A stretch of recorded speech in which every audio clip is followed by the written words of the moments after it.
So, hi students. Today we'll discuss some important topics from solutions. Solutions.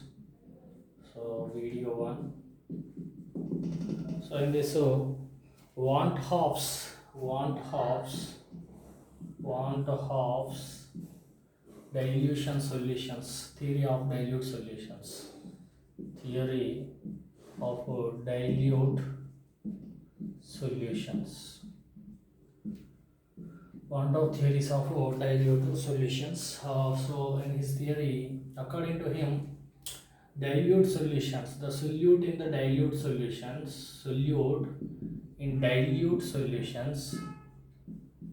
solutions behaves like a gas, behave like a gas, behaves like a gas. So that gas obeys all laws, gaseous laws. Similarly, the solutions also obeys ideal solutions and act as ideal solutions. Ideal solution and obeys all gaseous laws.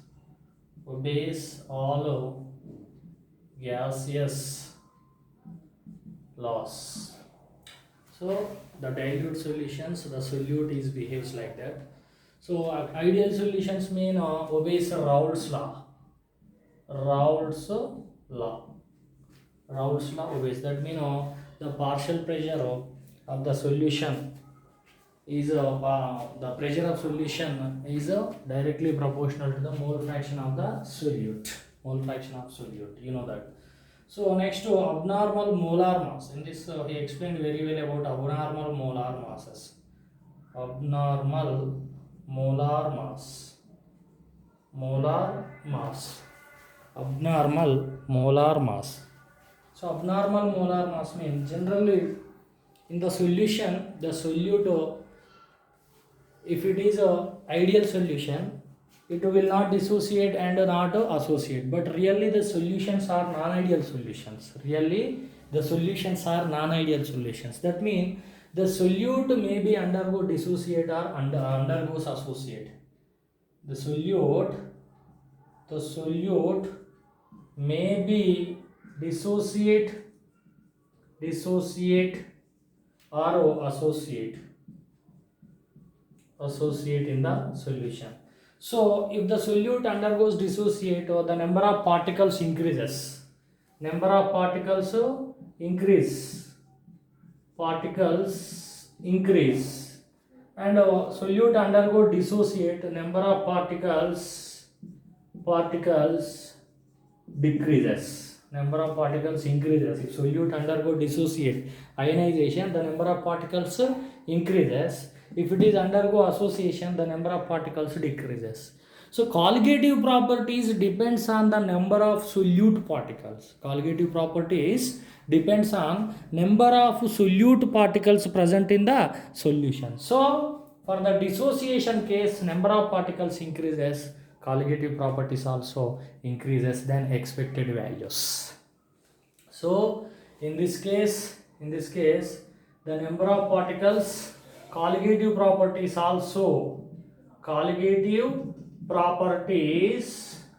increases than expected values. In this case, colligative properties decreases. Colligative properties, colligative properties decreases than expected values, because the colligative properties depends on the number of solute particles present in the solution. So what are the colligative properties? Colligative properties, you know that colligative properties, that is relative lowering of vapor pressure and elevation of boiling point. This value, this relative lowering of vapor pressure mean P naught minus P by P naught equal to mole fraction of solute, and elevation of boiling points mean delta TB equal to molality into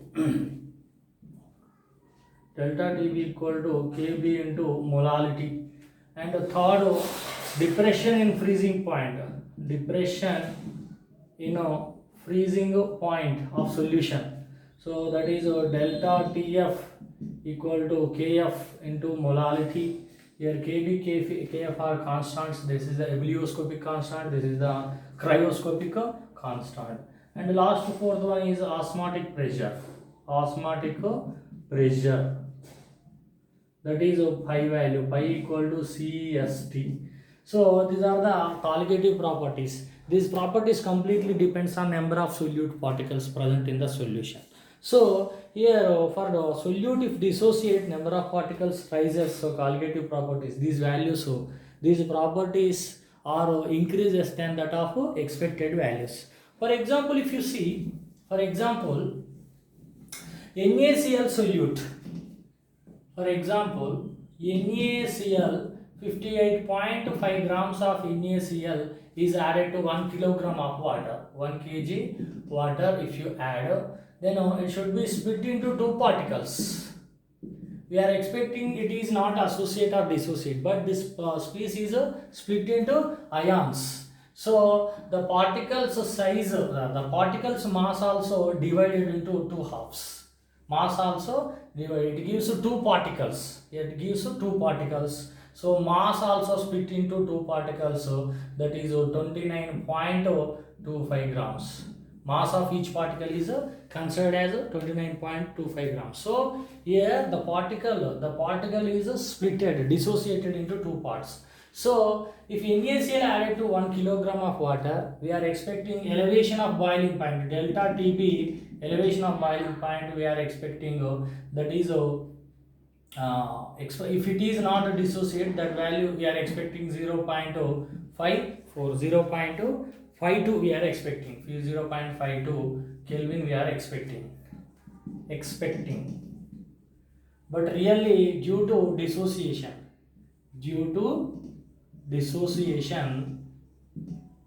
the particles are two particles, so this value is 2 times of 0.52 K. That means nearly that value 1.04 K. 1.04 Kelvin it is rises. So due to the number of particles association, dissociation in the solution, solute particle, the molar masses abnormally changes. For dissociation, molar mass decreases. For association, molar mass increases. If you see for association, example, for association, for example, if you take acetic acid is undergoes association and forms a dimer. Two molecules combine to form a dimers. Initially its mass is 60 grams. One molecule mass, if you see, that is 60 grams, but it is become 120 grams because molar mass abnormally increases. That means number of particles decreases. So if number of particles decreases, colligative properties also decreases. So to solve these problems, the want of scientist has given that want of factor I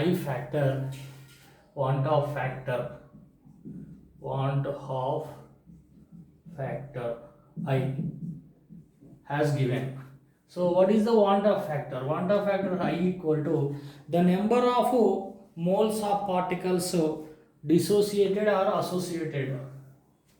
Number of moles of particle solute, moles of solute after association or dissociation by total number of moles of solute taken. Total number of moles of solute taken. Moles initially taken. So the want of factor I we can calculate it by using this formula. So then how we can find out I for different cases? We see for a dissociation case, if solute is dissociated, case 1, if solute dissociate లేదా ionize or dissociate in the solution, then for example, if an particle is there, an is the particle, it is the solute. When it is a dissociate into n particles, n number of particles, it is the solute, initial solute, it is split into n number of particles. Here alpha is the ionization, degree of ionization, and n is the number of, if you take n is the number of moles ionized, number of moles ionized. If alpha is the degree of ionization and n is the number of moles of solute ionized. So initially if I am taking only one particle, for example, if initially I am taking only one particle, these are 0. So initially if it is 1, it is 0. And next if it is n number of particles, n into alpha particles are formed after dissociation, n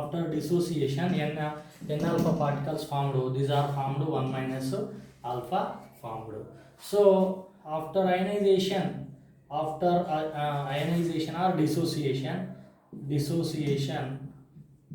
number of particles equal to